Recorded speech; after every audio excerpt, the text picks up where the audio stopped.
Hello student.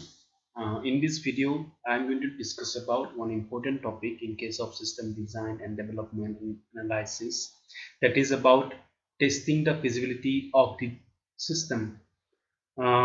We can go for 6 types of feasibility testing. Uh, Feasibility is all about how your system will work, or means in today's business world, it is become increasingly apparent that analysts must learn to think about business managers, think like the business managers. uh,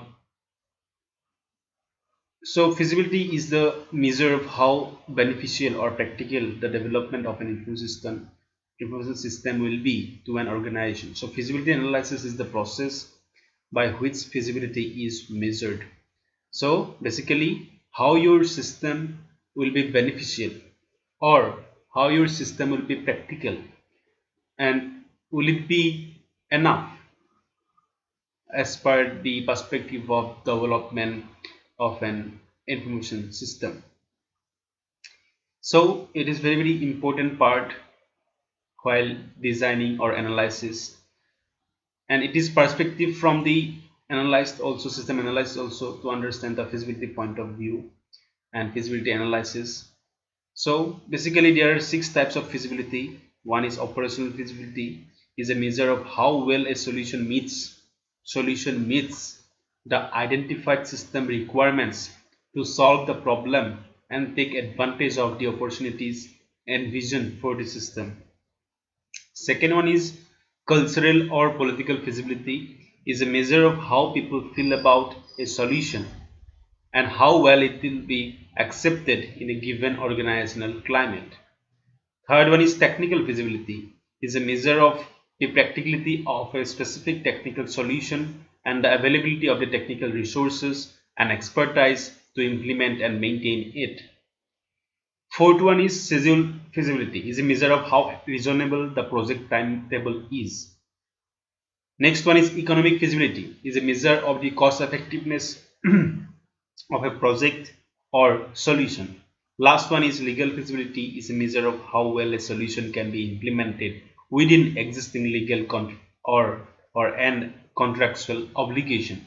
So in case of operational feasibility, we need to understand how well a proposed system solves the problem given the required operational environment, and takes the advantage of opportunities identified during the scope definition and problem analysis phase, and how well it satisfies the system requirements and identified in the requirement analysis phase. Means what is your scope, and what is the probable operational environment in which your system will be operated, and that operational environment need to be feasible enough so that your system work out smoothly. So operational feasibility is also asked if given given what is known about the problem and cost of the solution, the problem still worth solving. So operational feasibility in a short term, a measure of how well a solution meets the identified system requirements to solve the problems and take advantage of the opportunities and vision for the system. Means whatever you have visioned, whatever you have developed idea about the system, or whatever your aim, whatever your scope, should be within a limit, should be within an operational environment, operational limit. So that is actually measure of how well a proposed system solves the problems and takes advantage of the opportunity identified. It should be identified, opportunity should be identified during the scope definition and problem analysis phase. Means how we can meet that limit and how well it satisfies the system requirements identified in the requirement analysis phase. Next one is cultural feasibility. So which is about, this is related to operational feasibility, but where operational feasibility deals more with how well solution will meet system requirements. Cultural and political feasibility deals with how the end users feels about the proposed system. So Operational feasibility is from the perspective of system analysts or system developers, but cultural feasibility for the perspective of users, means how the end users will feel about the proposed system. You could say that operational feasibility evaluates whether a system can work, and cultural political feasibility asks whether a system will work in a given organizational climate. So to understand this, you need to ask few questions. Like the questions are like, does the management support the system? How do the end user feel about their role in this new system? What end users or manager may resist or not use the system? Can this problem be overcome? If so, how? How will the working environment of the end users change? Can or will end can or will end users and management adapt to the change? So we need to understand this cultural feasibility, or you need to discuss the cultural feasibility, or you need to define the cultural feasibility while developing the system, because it is all about the perspective of the system users or end users, means how they will accept the proposed system, or how they will adapt the change, or how end users or managers may resist or not. Next one is technical feasibility. So today very little is technically impossible.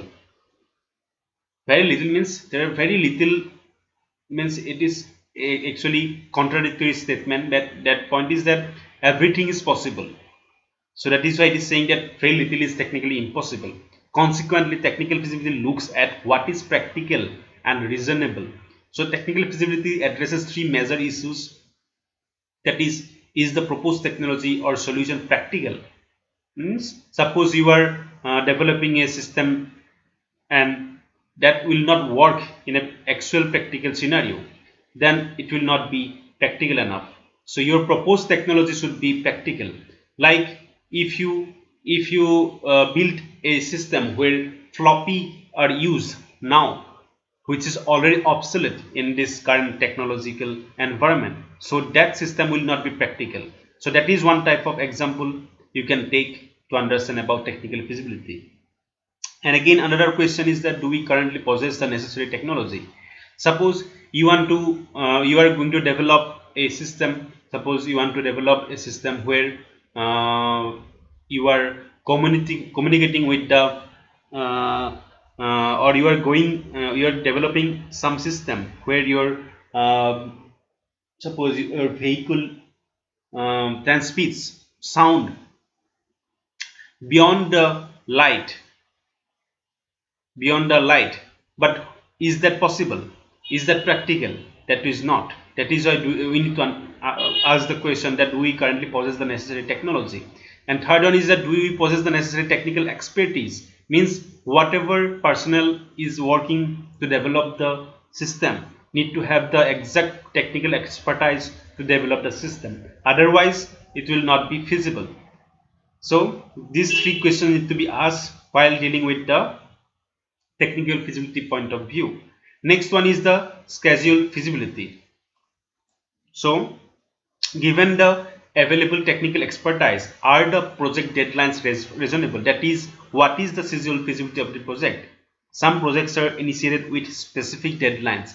It is necessary to determine whether the deadlines are mandatory or desirable, or whether your project will be completed within that deadline. For instance, a project to develop system to meet new government reporting regulations may have a deadline that coincides with when the new reports must be initiated. So penalties associated with missing such a deadline may take or may make meeting it mandatory. So in that type of scenario also schedule feasibility is important, means your timetable should be feasible enough and your so that your project work get finished within a reasonable time without delaying it. So if the deadlines are desirable rather than mandatory, the analyst can propose alternative schedule. So that is one measure feasibility study in case of any system design. You need to understand or you need to develop the Gantt chart, you need to develop the work breakdown structure to meet the schedule feasibility, or you need to understand the PERT chart to understand the schedule feasibility. Next one is economic feasibility. So to understand the economic feasibility, the bottom line in many projects is economic feasibility. During early phases of the project, economic feasibility analysis amounts to little more than. So costs are practically impossible to estimate at that stage because the end user requirements and alternative technical solutions have not been identified. It might be, but anyhow, you need to understand or you need to create assumptions that how much cost will be there for any development or any part design or any development of your system or any part of design part development of your system. So, however, as soon as specific requirements and solutions have been identified, the analyst can weigh the cost and benefits of each alternative. This is called cost and benefit analysis, and cost and benefit analysis is discussed in this book also. You can go through it, but it is very important aspects of the system development or design in perspective of the analyst. You need to understand or you need to make exact or you need to make a rough or you need to estimate the budget or economic feasibility of your system.